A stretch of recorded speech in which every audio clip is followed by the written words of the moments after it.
आज हम राष्ट्र गौरव,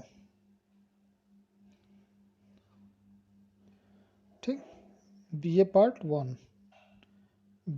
वन के लिए हम देखेंगे बलिया से संबंधित। शुरुआत में बलिया से संबंधित कुछ तथ्य देखते हैं, उसके बाद से आगे हम बढ़ेंगे। पहले हम देख लेते हैं 1857 का विद्रोह।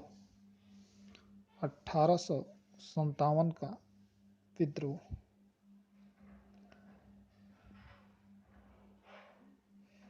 ठीक। इसमें 1857 के विद्रोह के बहुत सारे कारण थे, आर्थिक, राजनीतिक वगैरह वगैरह, लेकिन जो तत्कालिक कारण था वह था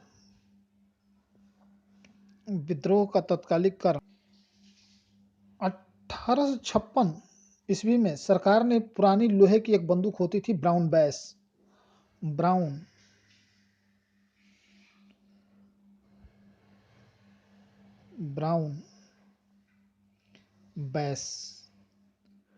एक बंदूक थी, जिसके स्थान पर न्यू इनफील्ड राइफल,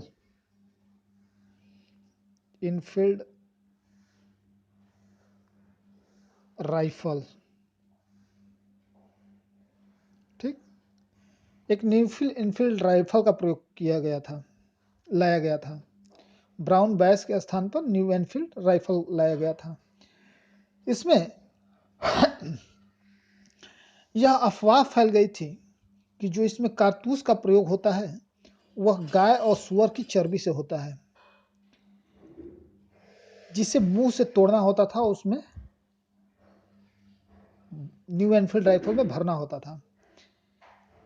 इस घटना ने जो एक चिंगारी का कार्य किया और इसकी शुरुआत की थी मंगल पांडे ने, जो आपके बलिया से संबंधित थे। एक डेट है 29 मार्च, हालांकि डेट नहीं पूछेगा, 29 मार्च 1857 को ये पूछता है 34वीं रेजिमेंट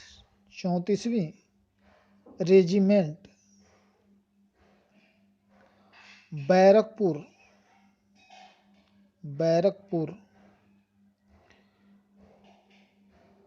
कि मंगल पांडे ने अपने साथियों के साथ विद्रोह के लिए आह्वान कर दिया और अपने एक एजुडेंट लेफ्टिनेंट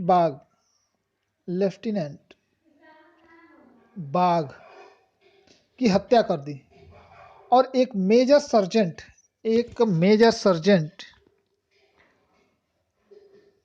ह्यूरसन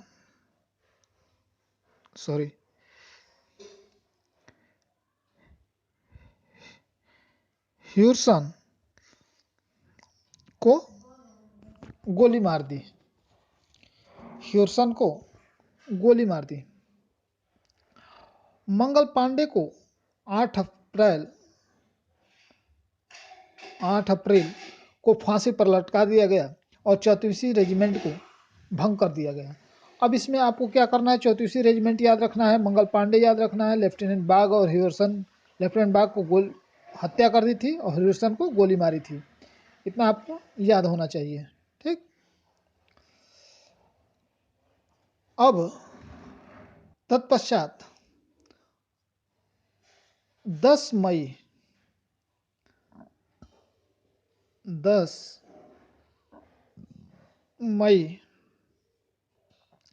को विद्रोह की शुरुआत होती है। कहां से? मेरठ से। इसको याद रखिएगा, 10 मई भी और मेरठ भी, ये पूछेगा, ठीक। 10 मई को मेरठ में तैनात पूरी भारतीय सेना ने विद्रोह कर दिया और अपने अधिकारियों पे गोली चलाई। अगला बलिया के संदर्भ में है कि 1942 में एक आंदोलन चला था, भारत छोड़ो आंदोलन, गांधी जी के नेतृत्व में। 1942 में एक गांधी जी के नेतृत्व में चला था भारत छोड़ो आंदोलन। याद रखिएगा एक चीज कि भारत छोड़ो का नारा, भारत छोड़ो का नारा ये कहीं नहीं मिलेगा। अगर पूछ देगा तो मान के चले कि 99% लोग गलत करेंगे। आप किससे पूछ के देख लीजिएगा। भारत छोड़ो का नारा डॉक्टर यूसुफ मेहर अली ने दिया था। डॉक्टर यूसुफ मेहर अली ने दिया था। 5 जुलाई 1942 को गांधी जी ने हरिजन में लिखा था कि अंग्रेजों भारत को जापान के लिए मत छोड़ो, कि बल्कि भारत को भारतीयों के लिए व्यवस्थित रूप से छोड़कर जाओ। गांधी जी ने लिखा था। 8 अगस्त को 7 अगस्त 1942 को बंबई के ग्वालियर टैंक में कांग्रेस का अधिवेशन हुआ, जिसमें मौलाना अब्दुल कलाम आजाद ने, जिसकी अध्यक्षता मौलाना अब्दुल कलाम आजाद ने की थी। नेहरू ने भारत छोड़ो प्रस्ताव पेश किया था। 8 अगस्त 1942 को इसे स्वीकार कर लिया गया और कांग्रेस के इस ऐतिहासिक सम्मेलन ने गांधी जी ने करो या मरो का नारा दिया था। पट्टाभी सीतारामैया ने कहा था कि वास्तव में गांधी जी उस दिन अवतार या पैगंबर की प्रेरक शक्ति से प्रेरित होकर भाषण दे रहे थे। 9 अगस्त को ऑपरेशन जीरो आवर के तहत कांग्रेस के सभी महत्वपूर्ण नेता को गिरफ्तार कर लिया गया। इस समय एक महत्वपूर्ण घटना घटी। 3 ऐसे जगह थे जहां पे समानांतर सरकारें स्थापित की गई, जिसमें बंगाल के मिदनापुर जिले के तामलुक नामक स्थान पर तामलुक जातीय सरकार की स्थापना की गई। यहाँ की सरकार ने एक सशस्त्र विद्युत वाहिनी का गठन किया।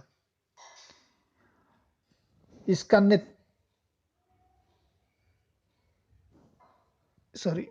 उसके बाद दूसरा जो था वो था बलिया।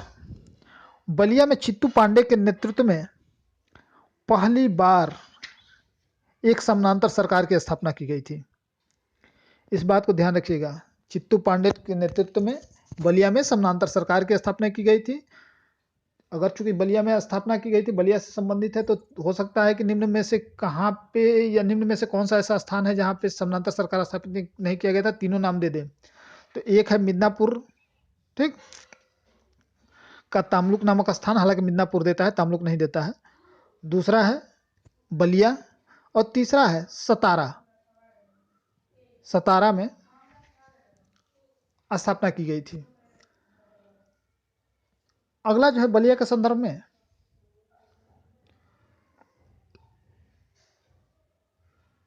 हमारे माननीय चंद्रशेखर जी रहे हैं एक महत्वपूर्ण विभूति। वो भारतीय सरकार के 9वें प्रधानमंत्री थे। भारतीय सरकार के 9वें प्रधानमंत्री थे।